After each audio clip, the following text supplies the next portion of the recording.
Another prediction, and this could be a trend and it could be a specific incident, Allah knows best. But we are all aware of one of the most amazing predictions that we now see in front of us in our own lifetime. And that is the prediction that in the Arabian Peninsula there shall be higher and higher buildings. In the Arabian Peninsula there shall be skyscrapers.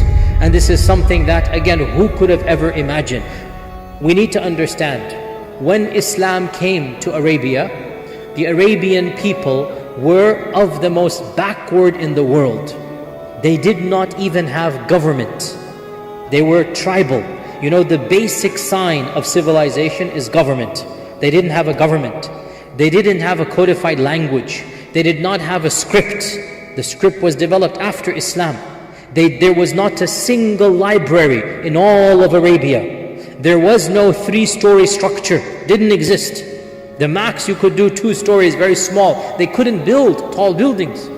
That's why even when they had any type of technology, they're bringing it from outside, because they're not any technological advance. They would import their swords from India. That's why the hadith mentions Indian swords. They would import their armor from Byzantine. They would import their cloth from Yemen. The Arabs did not have that level of civilization that other lands had.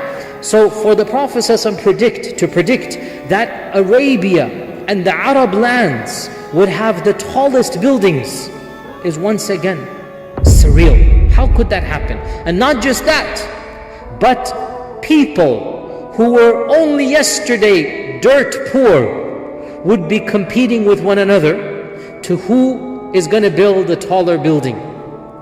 And I don't need to go into explicit detail. Wallahi, this is self-evident as we speak.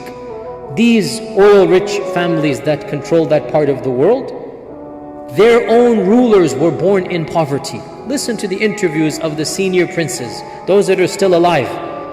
They tell us, look at their YouTube videos, when their own fathers came to power, and back in the 20s and 30s, they weren't rich, there wasn't oil back then. These same princes mentioned they didn't have running water.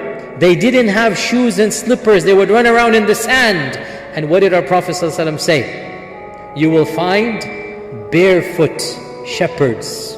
Their ancestors were shepherds. They were barefoot. And now that they are the multi-billionaires, what do? What is their pastime? What is their hobby?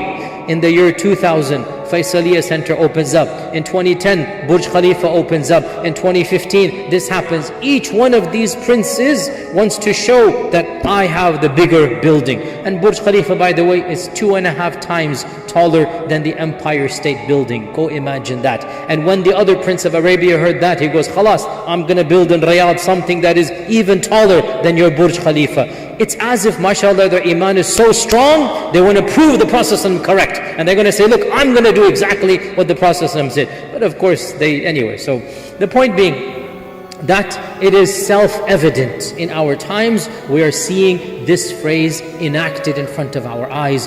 Who could have ever imagined?